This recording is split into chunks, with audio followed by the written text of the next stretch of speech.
Why did you wait so long to return to me? Revel grew lonely without you, precious man.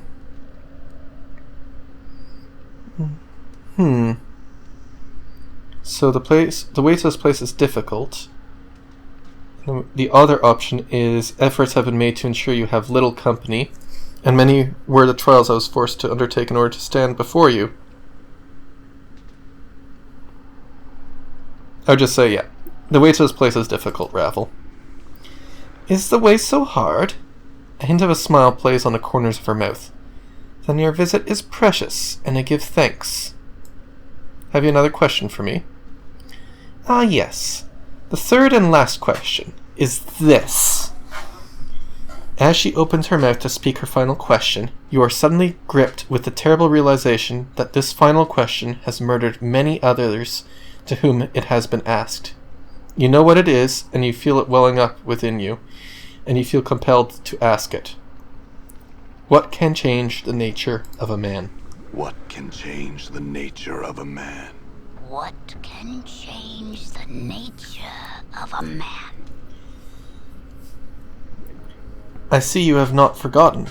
Ravel smiles, her yellowed fangs gleaming. What is your answer?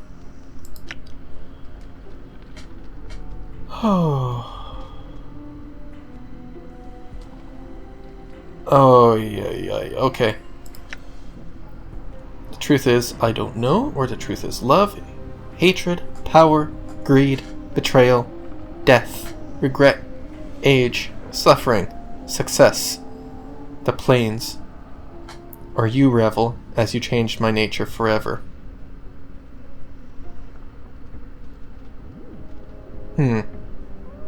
Or nothing can change the nature of a man. I don't think we would say any of these up here. I don't think we would say I don't know. I think we would say... Yeah, I wouldn't say this one either. Alright, so either you, Ravel, as you changed my nature forever, either that, or nothing can change the nature of a man, Ravel.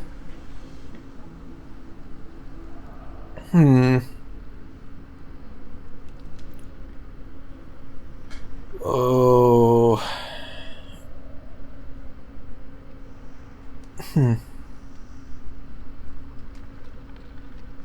Nothing can change the nature of a man, Ravel.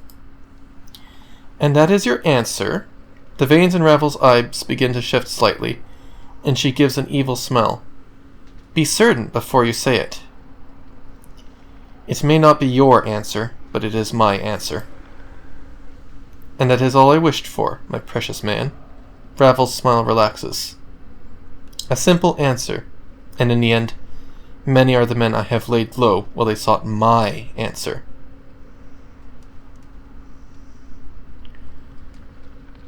That's it? I think we'd respond that. That's it? Ravel cackles. Countless times has a question been asked, and not once did the pathetic shells who came afore me answer with their answer, but always sought to creep inside my mind and find what I thought. There is no truth in that. I don't believe you. In fact, I don't think they could ever answer. I don't think they ever could have answered you true, even if it was true to them. Oh, this is interesting. Ravel falls suddenly, strangely silent. She is watching you warily. You never cared about any answer other than mine. Ever. Did you? Yet still you asked the question, knowing that no matter what answer they gave, they would die by your hand. Updated my journal. Ravel hisses. Of course your answer was the only one I sought, for you were the only reason I could have asked the question. Did you think I cared for them? Do you think I even cared for a fraction of the amount for them that I cared about for you, my precious man? Answer me that. I'm through answering your questions, Ravel. Now you'll answer mine. Of course. Ever questions, ever questions. Why did you make me immortal, Ravel? It's what you wanted, seedling. And you asked me so sweetly, Now, how could Ravel say no to one such as you? Immortality was your solution to your challenge to me. My solution? But why? I don't know, seedling. Time has chipped away at my memories as well, it would seem. See? If you remember, tell me. I'm curious myself. It must have been something important. Is it in the nature of a man to want to live forever? Dakin's answering. Only if what lies on the other path carries greater pain. Ravel, this is very important. Do you have any idea why I asked you to do that? Death was a thing you needed to dodge. An easy thing to say, mayhap, but to do, it is not. Immortality, even with its flaws, was the best solution this weathered mind could untangle. Lead is not easily changed to gold, but it is possible, thought the unwise... Ravel, if water can be drawn from blood, mortality can be taken from a mortal, peeled back like a sticky film. The gulf between man and unman is great. You traveled the distance. I provided the means, but you crossed on your own. She slaps her hand and rakes her hand through her hair. Bad, Ravel. Mortals are too flawed to be made to last. Still, they break. They must be dragged, kicking and screaming, into an unhealthy new mold. Unhealthy? So the ritual was flawed. Shortcuts must be made, and they can break the molded, for it is not always the mold that breaks, but the substance poured within it. Force something into the shape it was not meant to be, and it breaks. I thought the material was of stronger stuff, but you have been broken. But I am immortal. Surely that was a success. You have survived long, immortal one, but you have become the prey of the creature that is life. She cups her hands, then reverses it, forming a canopy with her hands. The body is but a hut for the soul, but now no one dwells in your hut. What was wrong with the ritual? Puzzle-fleshed, broken, beautiful, beautiful mortal man. The ritual was not a finished thing. Her brows wrinkle and her talons pick up her hair, tugging on a lone strand. The ritual gave you what you wanted, but the ritual gave you... but the great were the costs. The casting of shadows, the quiet, violent deaths of the mind, and the painstaking emptiness. These things dangerous are in such a fragile vessel, no matter how strong a mortal man. Regret them, and ritual do I. What do you mean by casting of shadows? Ungrateful shades, but ungrateful without cause? The shades, they hate you, Nameless One, for they are fathered by you, your children. Once forsaken, they will never forgive. They will do everything they can to destroy the parent. Such is the way of children. How do I father these shadows? Cutscene.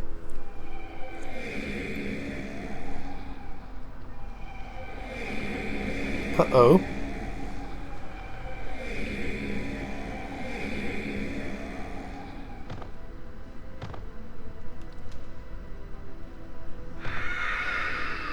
What was all that about? You cast shadows on existence, Nameless One. With every death, a shadow arises from flesh. From the fields of your flesh. They wander for a time, but always they return, looking to murder their parents. Such is the way of many offspring. And thankless young men such as yourself. The ritual gave you what you wanted, but great were the costs. The casting of shadows, the quiet, violent deaths of the mind, and the painstaking emptiness. These things a dangerous are in such a fragile vessel, no matter how strong a mortal man.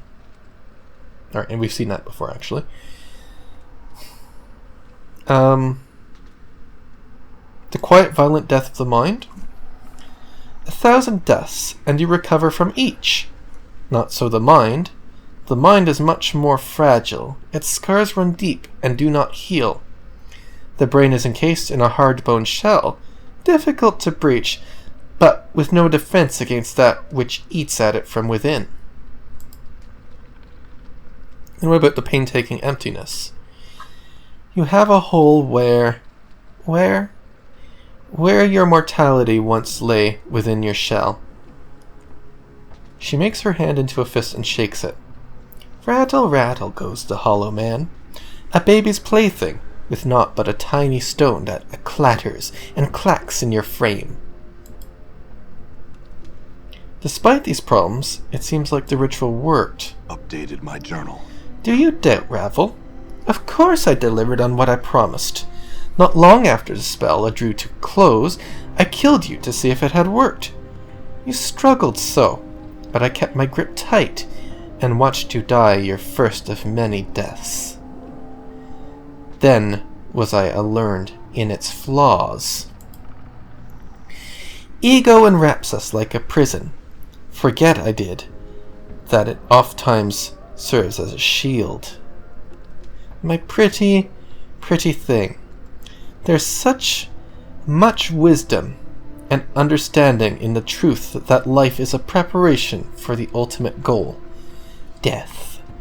Our life is a means by which we learn how to die. If we forget such things... So that's when you discovered I lost my memories when I died. Yes, Ravel nods. Unfortunately, without the mortality to hold such memories tight, the shell a body is. Okay, so you took my mortality from me. Is it still intact? Ravel seems surprised, then alarmed. Yes, yes, yes. Fear not for a broken mortality. If you are here a talking to me. Intact your mortality must be. Such a thing cannot not be destroyed as long as you exist. You are an anchor of your mortal soul. As long as you are intact, so shall it be. Made to last are you? Ravel smiles and gives a wheezing laugh. For life swallowed you and spit you out. Morse says, it swallowed him, but I don't know if he came out of that end. Alright, enough of this.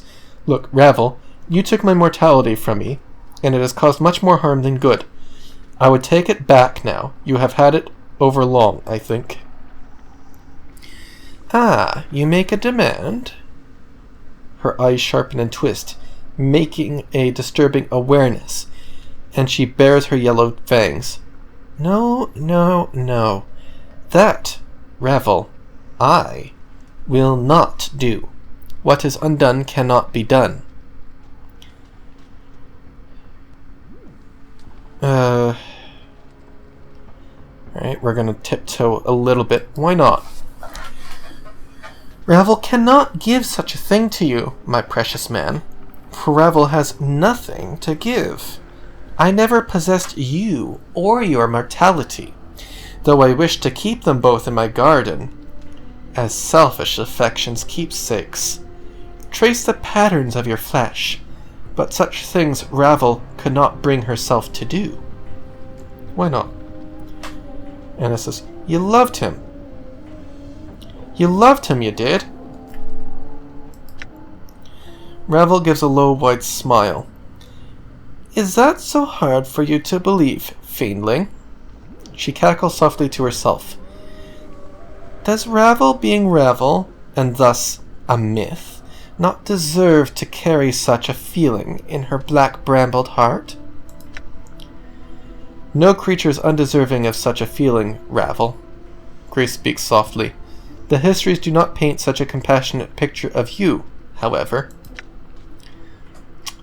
The past is past, and the histories care little for us speaking the truth of it. She frowns, and then her voice drops slightly, threatening, as she studies Grace. The feeling brushed me, yes, and now hold your silver tongue, abyssal daughter. I need not your soft words to cloud the air here. The man and I shall speak, and you shall bow out of this. I shall attend to you shortly. Okay, enough, Ravel. If you don't have my mortality, where is it? I don't know, sweet thing. But if I were you, I'd get it back. Quick. No telling what horrible things someone could do with you if they held your mortality for ransom. Ravel clicks her talons together. It would be like holding someone's sweet, succulent soul. A puppet dancing on someone's strings, would you be? And a most sad puppet, too. Know where it is? I do not. Hold on a moment. You say you don't know where my mortality is. Do you know someone who does know where it is? She smiles horridly, her tusks gleaming. Clever you are. Yes, there is another who might know the things that Ravel does not. Who? Her eyes dim as if she is staring at something in the distance, and her voice slows. A fair-skinned one, must you ask? An angel, a diva, one who soars on the wings of morning, and with his hands is the architect of horizons. He lies beyond my keeping, in another cage, in another prison. And his knowing is the knowing of what you wish to know. Ask him your questions, listen to his answers, use them as guides. Updated my journal. Where is this angel? In a leaving this prison, to another cursed prison will you arrive, though it may not appear as such to casual glances. Step lightly, and find the golden link in the ever-shortening chain. The light shall give you the dark of the matter, and new paths shall open to you. Delightfully cryptic, but not surprising. Or I had other questions. We wouldn't say thanks. We would say delightfully cryptic, though not surprising. Of the past, I am not held to particulars. You are fortunate to receive anything, O caustic one. Oh, am I? It's just a chain of who knows what and where they are never seems to be a smooth series of links. Ah, Ravel smiles, holding up one of her talons. And that is why you keep each link safe. For if they are not smooth now, imagine what the chain will be like when more links shatter. Time and death are not as patient with others as they are with you. What are you saying, Ravel? What if one of your precious links was to die? And what if you forgot yourself again? What would you do then? Where would your stolen mortality be then? It would be lost forever, for there would be no one left to ask how to reach it. Tracing your path would become harder, mayhap impossible.